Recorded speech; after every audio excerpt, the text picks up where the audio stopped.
I was having a conversation with my mother's guests at Easter this past year, and for some reason, my grandmother, my mother's guest, who's like also one of her clients, and uh, we're both wearing purple cardigans, purple everything, and they were just talking about, oh, I love purple, oh, purple, purple, purple, and I gave them this little tidbit of knowledge that I'm about to.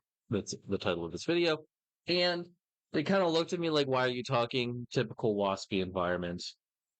What can you do?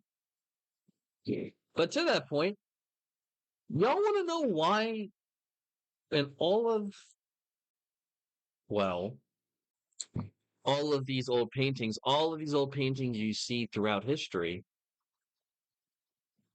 lots of earth colors, lots of yellows, lots of reds, maybe even occasional blues, but never really any purple. Why is that? For those that are unaware, uh, purple kind of has its roots back in the days of the Roman Empire, at least as far as I'm aware. We kind of take it for granted today, but with having purple relatively easily accessible to the average layman. But up until I believe the damn near the 19th or 20th centuries, purple was something that was almost exclusively available to just the most wealthy, the royals. Hence why it's usually called royal purple. And another big aspect of this is why the Roman emperors were the only ones that were wearing purple. It's called Roman Emperor purple, royal purple. It's was simply because the pigment was so expensive and resource intensive to get that literally only the Roman emperor and those in high society could afford it. Now you might be asking, Evan, why was this so difficult to get? Why was it so expensive? Why is purple not in any of the flags or any of the paintings up until a certain period of human history when we got the synthetic versions of them? Well, meet the Murex snail.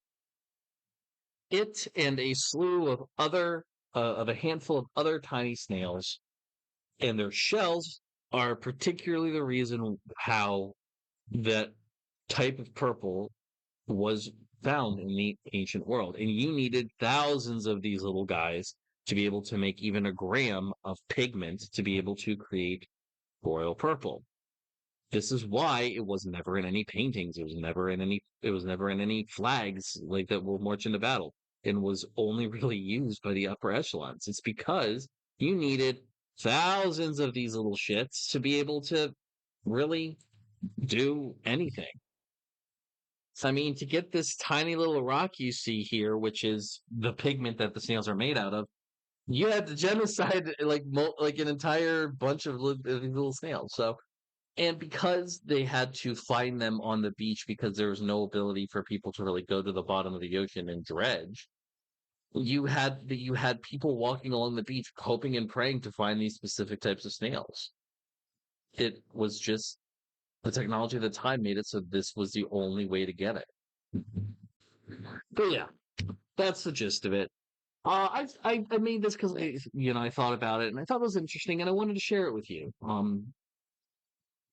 If you liked it or if you have any other knowledge of yourself about the history of different pigments and things of that nature and art, I'd love to hear about them down in the comments. Thank you all so much for watching, and I'm gonna send y'all to end screen Evan. Good luck. Hey, thanks for watching. If you want to talk to me outside of this video, outside of live streams, or just join the community and be a part of it, you can do so at HIMediaTV/Discord. Discord links there. We'd love to have you. And given the financial situation of the economy right now, I know this is a tall ask, but if you have the scratch to spare, please consider donating and becoming a supporter at HIMedia.gg/tip. All of our perks are serviced through our Discord channel, including early access videos, exclusive videos, and more. Your generosity is a blessing, and $1 a month is a boon to my mental health. Thank you so very much for watching. I appreciate you, and have a great day.